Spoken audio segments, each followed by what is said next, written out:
Ya, selamat siang. Jadi hari ini kita kedatangan narasumber kita. Kita di sini akan membahas tentang konsep WWO dalam metode atau model pembelajaran understanding by design. Ya, jadi di sini saya bersama rekan saya ada Widya dan Hana akan mewawancarai salah satu guru hebat dari Kisaran. Ya, jadi langsung aja nih, biar nggak lama-lama ya kan, kita langsung aja perkenalan dengan narasumber kita yang hari ini kita undang ya. Silakan Sir, perkenalan dirinya dulu. Ya Sir. baik, nama saya Denny Laus Mautosoid SPD. Saya bertugas di UPTD SMP Negeri 1 Kisaran. Nah, saya di situ sebagai guru bahasa Inggris. Ya, terima kasih. Oke, Sir. Nah, kalau boleh tahu nih, Sir kira-kira sudah berapa lama terjun dalam dunia pengajaran ini, Sir? Mungkin bisa dikasih tahu sedikit pengalaman singkat saja, Sir, atau ada hal yang berkesan begitu ya dalam Proses pembelajaran. selama pembelajaran atau selama Sir mengajar secara umum. Oke, baik. Pertanyaan itu sangat menarik bagi saya karena ini ruang lingkupnya adalah pendidikan. Jadi saya sangat bangga menerima kamu di sini sebagai pewawancara atau interviewer bagi saya sebagai guru. Nah, saya sudah berkecimpung di dunia pendidikan itu selama hampir 20 tahun. Nah, di sini saya sebagai guru atau tenaga pengajar itu sangat banyak mengalami pengalaman yang sungguh sangat luar biasa, baik itu suka sama duka.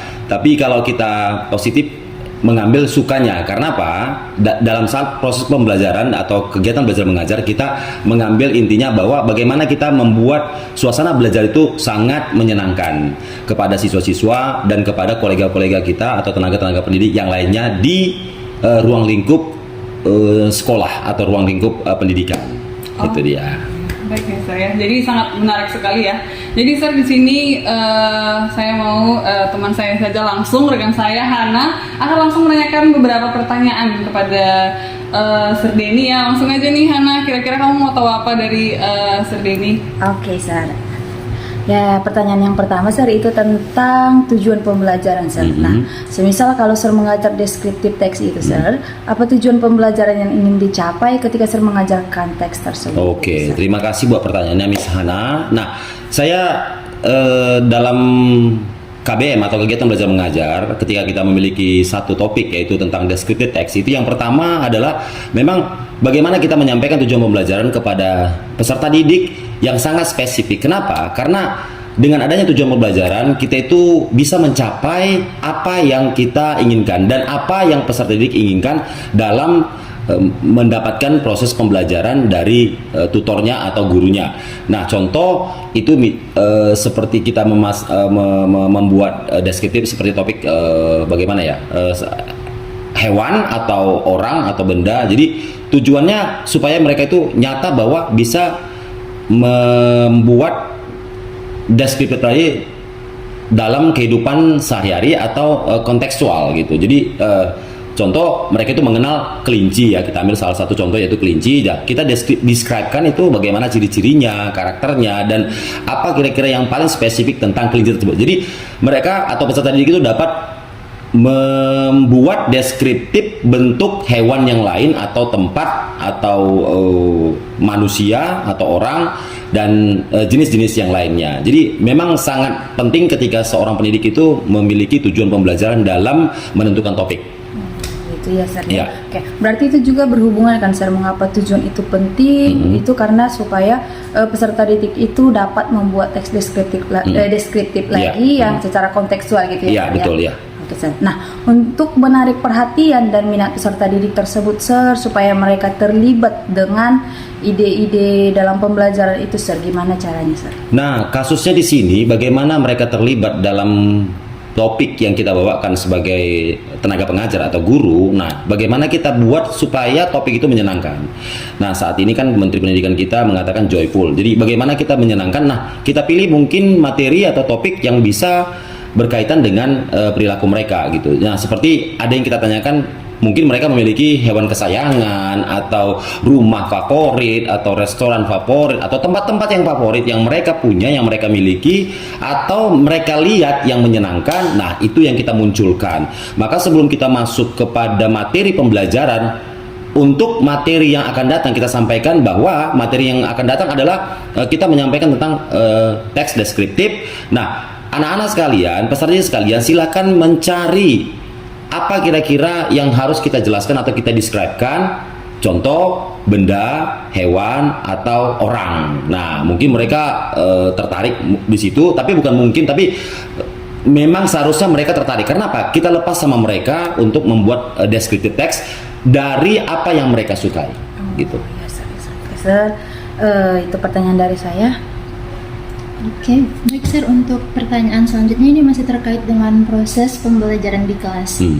Nah, bagaimana cara peserta didik akan terlibat dalam mengeksplorasi ide-ide besar atau pertanyaan penting ketika proses pembelajaran? Mungkin ketika misalnya Sir lagi memberikan materi di kelas, itu kan sebagai guru kita kan nanya ini kan Sir, apa yang sudah dipahami, apa yang belum dipahami. Terkadang di kelas itu siswa ini sulit untuk bertanya Sir. Jadi cara Sir supaya peserta didik mampu mengeksplor ide-idenya seperti apa cara? Baik. Ide-ide atau gagasan yang diberikan oleh peserta didik itu banyak versi. Sebenarnya mereka itu bukan pasif tapi aktif. Bagaimana guru mengaktifkan mereka supaya mereka itu aktif, seluruh peserta didik? Ada beberapa yang memang pasif tapi bukan berarti pasif total. Artinya kita harus menggali, mendrill gitu lah, mendrilling mereka itu supaya mereka itu bisa menemukan ide. Nah, kalau memang mereka itu ada yang memang aktif, kita kasih reward. Jadi supaya semangat, kita kasih reward. Apa bentuk rewardnya? Macam. Mungkin kita kasih sedikit ya permen atau apa. Terus kemudian kita memberikan reward tepuk tangan, yang penghargaan kepada mereka atau yang sudah memberikan ide-ide. Nah, supaya muncul ide-ide tersebut, bagaimana kita menarik perhatian mereka? Nah, kita buat pola, metode mengajar, model-model pembelajaran, sistem diskusi, tutor sebaya, dan banyak lagi. Jadi jangan sampai peserta didik itu tidak tertarik dengan ide atau metode atau materi yang kita sampaikan ketika kita mulai proses kegiatan belajar mengajar.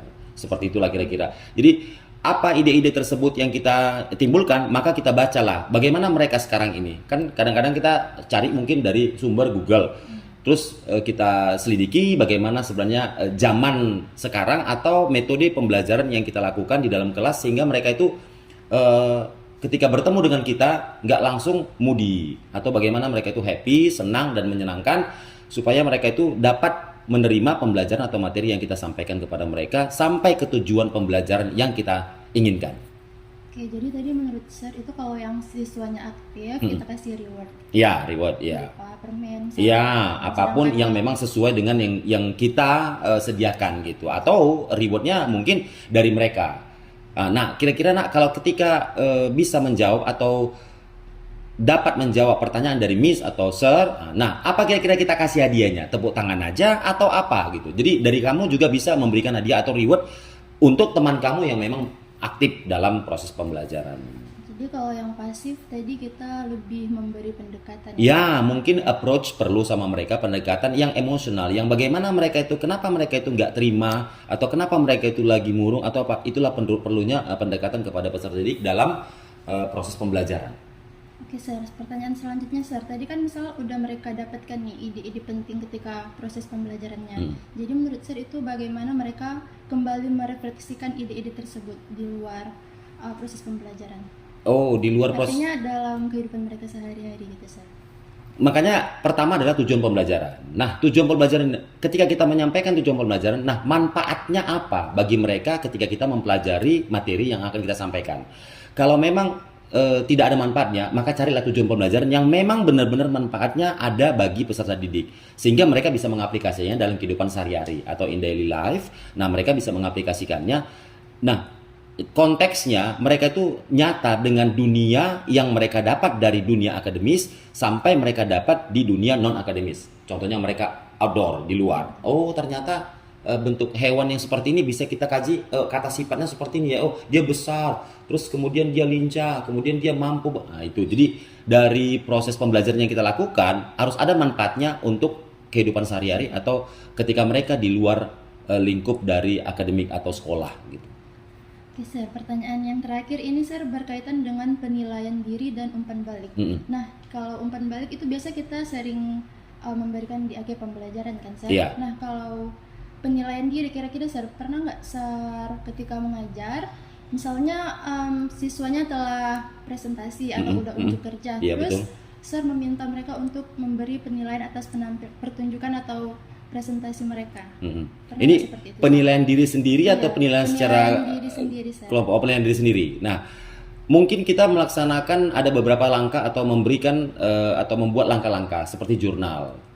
Nah, mereka itu bisa merefleksi diri mereka sendiri, bagaimana sebenarnya kemampuannya. Tapi bisa juga mungkin feedback dari teman-temannya yang bagaimana tampilan dia supaya dapat merefleksi diri sendiri, gitu. Jadi kekurangan-kekurangan atau kelebihan-kelebihan didapat dari diri sendiri, bisa kita menilai diri sendiri kalau memang kita mampu menilai diri kita sendiri, tapi kita harus memang mengetahui juga penilaian dari orang yang apa, kalau istilahnya apa itu ya, penilaian sesama teman sejawat. Nah, seperti itu. Iya, teman sebaya atau tutur sebaya.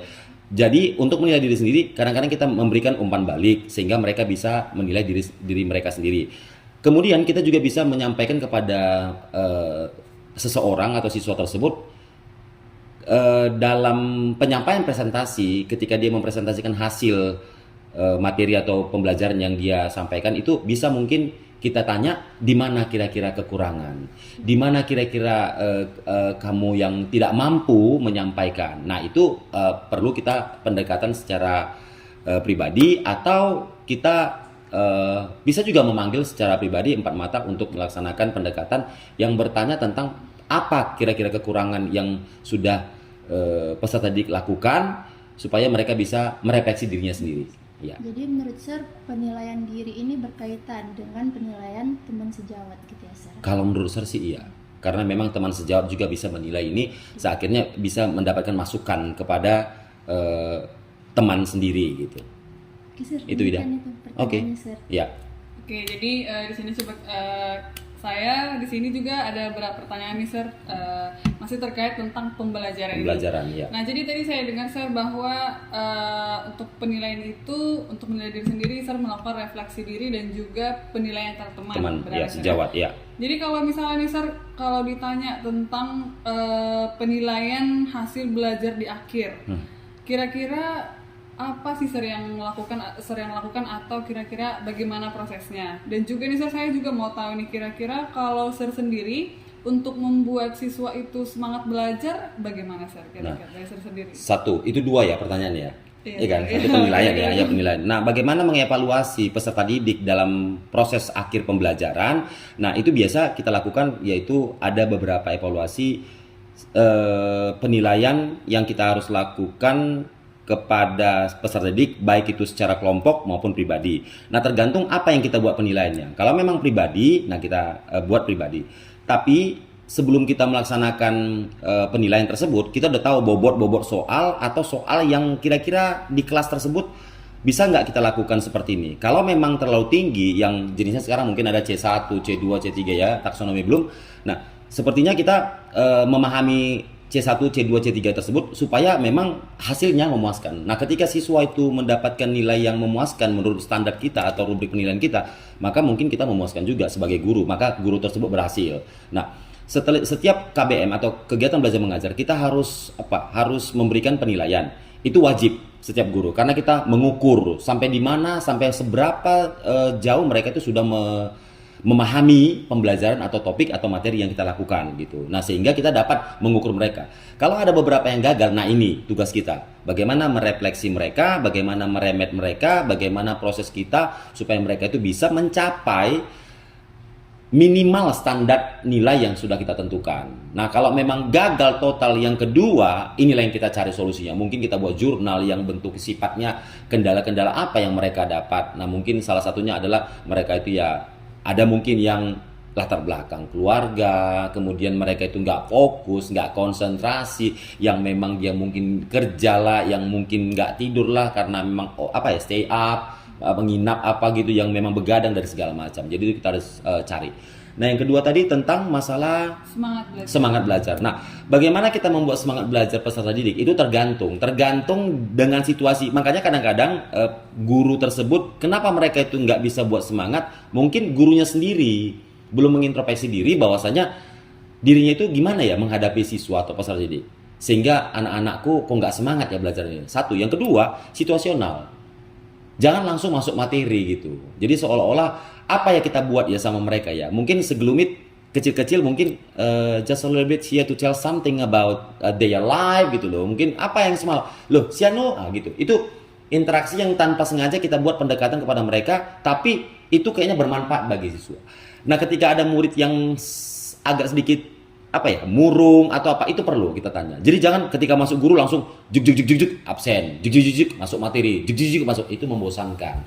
Sekarang kalau memang kamu ditempah menjadi calon pendidik nanti next, tapi sebenarnya sudah masuknya kamu ini sebagai apa ya pendidikan profesi guru ya, sudah sebenarnya kalau menurut aku sih sudah, karena memang sudah ya mudah-mudahan, bukan mudah-mudahan, pasti lulus. Saya tahu karena memang kamu super aktif gitu dalam pembelajaran atau kegiatan belajar mengajar. Udah saya lihat. Jadi dengan adanya kamu itu, yang perlu kita menyemangati adalah vokal, suara.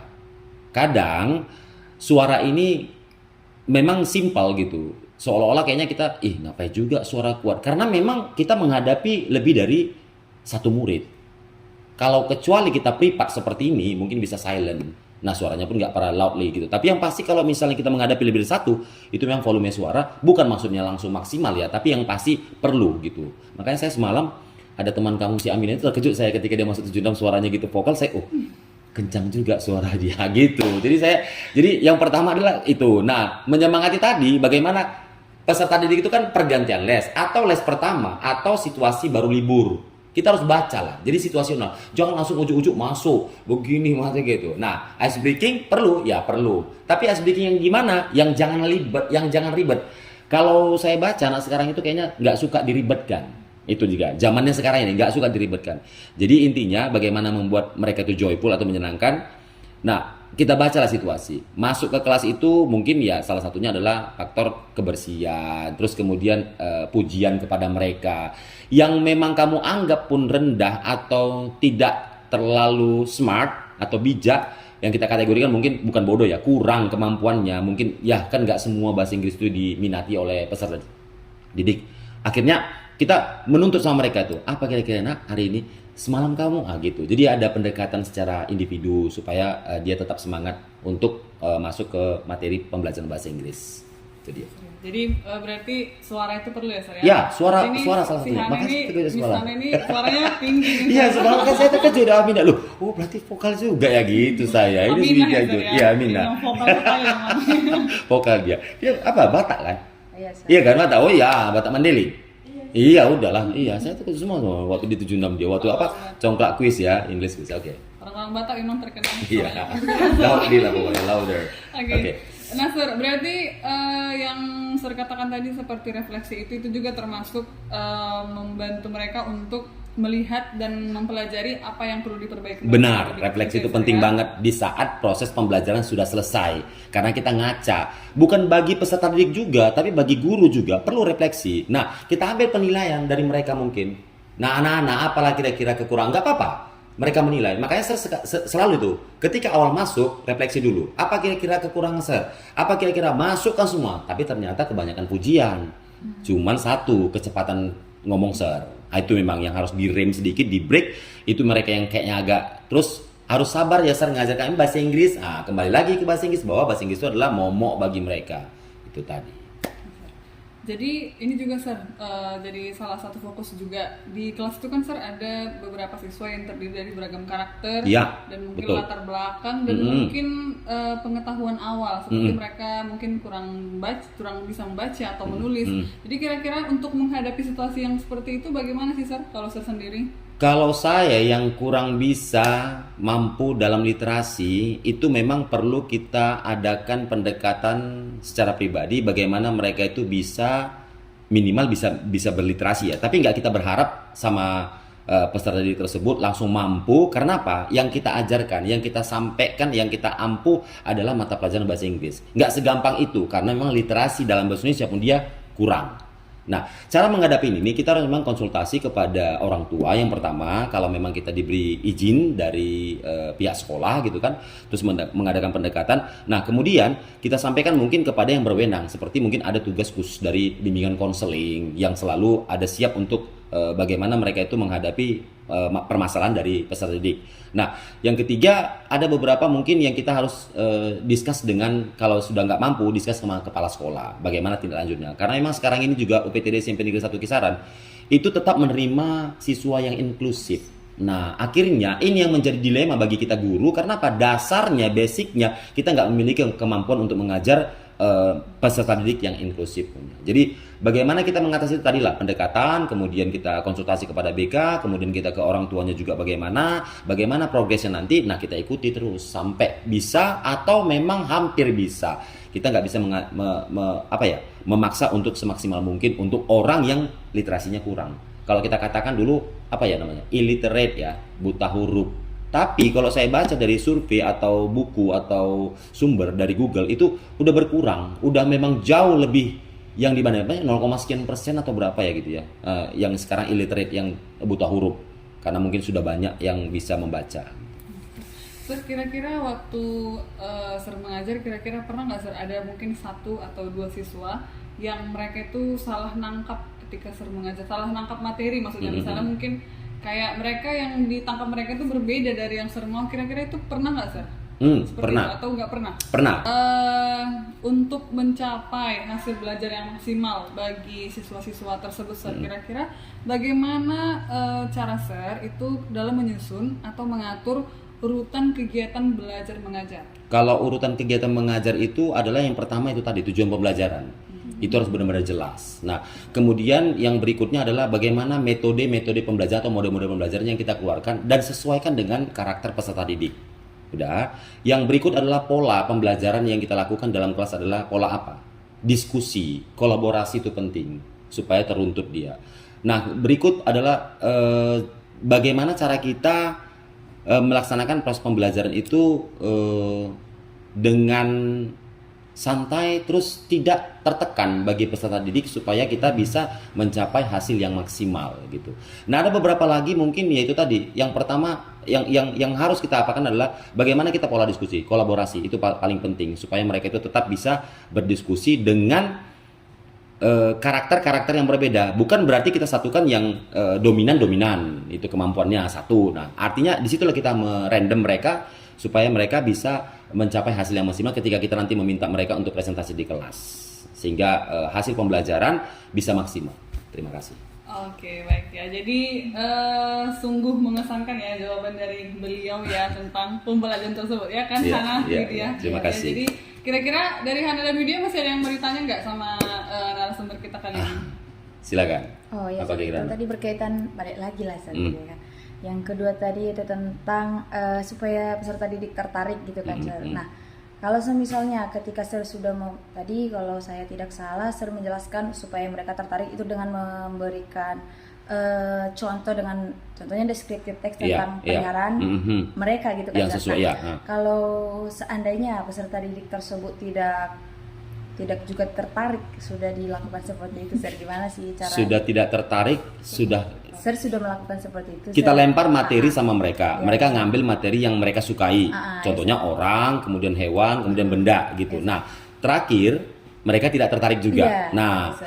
ya. Gimana caranya? Baik. Ini sebenarnya masalahnya complicated. Agak rentan agak riskan gitu. Kenapa? Yaitu tadi, bagaimana kita membuat mereka itu tertarik dengan hal-hal yang mengacu kepada apa materi kita yang sampaikan. Nah, inilah tugas seorang guru yang benar-benar harus kita pahami. Sampai di mana kira-kira mereka itu, kenapa mereka nggak tertarik dengan hal tersebut. Sampai kita mungkin mencari apa kira-kira hobimu nak. Udah. Apa kira-kira kesukaanmu, masakan kesukaanmu nak. Udah. Apa kira-kira nak yang bisa menjadi kau senang ketika kau ada jam kosong? Apa kira-kira yang bisa kau deskripsikan gitu? Kau gambarkan dan kau ceritakan seputar tentang dirimu gitu. Sampai temu kita bagaimana? Nah, itu yang perlu kita kuasai sebagai pendidik, sebagai pengajar. Disinilah kita mampu membaca, mencari sumber dari sumber yang lain, mungkin tentang psikolog dan gangguan mereka mungkin dari latar belakang yang berbeda, karakter yang berbeda. Jadi memang kemampuan guru itu nggak ada berhentinya, never stop gitu to be a teacher. Kenapa? Karena memang kita harus memang mampu menguasai semua peserta didik yang memang benar-benar sampai hasilnya maksimal. Sama seperti kata DPL kamu semalam, katanya, saya terus terang aja belum pernah pengalaman mengajar di SMP. Saya bangga dengan orang-orang yang sudah mengajar SMP, baik SD, pendidikan dasar 9 tahun, yang mereka mampu mengawasi, mengayomi, mendengarkan keluh kesah mereka. Itu saya garis bawahi gitu. Saya buatnya pokoknya underline, bahwa memang nggak segampang itu kita, khususnya yang memang ya pendidikan dasar 9 tahun. Yang sebelumnya juga bahasa Inggris setelah dihapus yang di kurikulum 13, nah sekarang kembali lagi muncul, ya mungkin kamu masih bisa berbangga diri, karena apa? Basically mereka memiliki kemampuan bahasa Inggris. Namun sebelumnya alfabet nggak tamat, gimana lagi coba sebagai tenaga pendidik untuk mengajarkan tersebut kalau alfabet juga nggak nyambung. Tapi memang ada materinya di awal buku, mungkin di English apa ya, kita punya English Mind ya, apa itu? Ya, itu memang ada si ABC, terus kemudian 1, 2, 3. Nah, bagaimana kita menerapkan tersebut? Itu tadi memang harus dasar. Nah, metode-metode apa yang kita pakai? Itu tadi, mungkin dari rendah, mungkin yang menyenangkan, mungkin bentuknya gambar, mungkin apple yang 2 kita buat 2 gitu loh. Yang 1 ya 1, ya nggak masalah. Cuman merasa kita yang karena memang sudah memiliki title atau gelar, gimana ini mengajar gitu ya, karena memang mungkin terlalu low gitu. Tapi begitulah dia sumber daya manusianya yang saat itu masih basic, mereka tidak memiliki pengalaman bahasa Inggris gitu Ana. Jadi kita kaitkan aja kepada apa kira-kira. Nah coba, tapi kadang-kadang mereka itu mungkin shy ya, malu gitu kan. Nah bagaimana kita menutupi rasa malu mereka itu? Inilah tujuan kita, inilah kita sebagai guru, educator is a problem solving for them gitu loh. Itu Ana. Sir, berarti saya ambil kesimpulannya Sir, untuk itu seorang guru itu harus mampu menguasai apa yang dibutuhkan peserta didik, Iya, betul, ya. apa karakter peserta didik, dan juga menguasai materi. Iya, betul, iya. Oke, Sir. Oke, baik ya. Jadi sudah banyak ilmu yang kami dapat dari Sir sendiri ya. Iya. Jadi semoga podcast kita kali ini bermanfaat bagi kita, khususnya juga para penonton yang ada di rumah ya. Semoga bermanfaat juga. Iya, terima Dan kasih. juga untuk penutupnya nih, saya mau coba Sir dikasih satu pesan aja, mungkin satu pesan atau ya satu pesan untuk kita para guru-guru di sini, guru-guru muda ini mungkin Para biar guru, lebih ya. termotivasi dalam mengajar. Oke, kesan dan pesan. Kalau kesan bagi kamu khusus yang PPG atau PPL PPG untuk tahun 2024-2025, saya sangat bangga karena memang banyak ilmu atau inovasi-inovasi yang kamu lakukan saat kamu melaksanakan praktik di lapangan, baik itu secara terbimbing maupun mandiri. Nah, kalau pesan saya kepada seluruh guru di wilayah NKRI, Negara Kesatuan Republik Indonesia, saya berharap memang sebagai guru itu tidak gampang. Tapi banyak cemooh juga dari orang-orang bahwasanya guru itu waduh hanya menerima salary, hanya menerima ini, hanya menerima itu. Memang itu yang kita harus hadapi. Tapi yang pasti adalah kembali kepada Hana tadi yang berpendapat bahwa kita harus bisa memang mengendalikan peserta didik menjadi memiliki etika atau rasa empati kepada seseorang. Yang pertama, bukan hanya akademis saja yang kita sampaikan. Nah, yang kedua itu baru pembelajaran terkait dengan materi yang kita sampaikan, tapi pada dasarnya konteks materi tersebut itu bisa disampaikan ke dalam kehidupan mereka masing-masing. Nah, yang ketiga, bagaimana kita menguji kesabaran seorang guru untuk mendeteksi semua karakter peserta didik yang sehingga mereka itu bisa mampu menerima atau mendapatkan ilmu yang kita sampaikan sampai mereka nanti menempuh masa depan mereka. Tujuan masa depan mereka itu bukan berasal dari kita guru, kita hanya meng-guide, memandu mereka. Sampai mana masa depan mereka, inilah tugas mereka kembali ke masing-masing peserta didik. Terima kasih. Oke, terima kasih Sir untuk waktunya. Iya, Terima kasih sama-sama. untuk teman saya Hana dan Widya ya. Ya, Semoga kita sama-sama. bisa berjumpa di podcast selanjutnya. Oke, bye.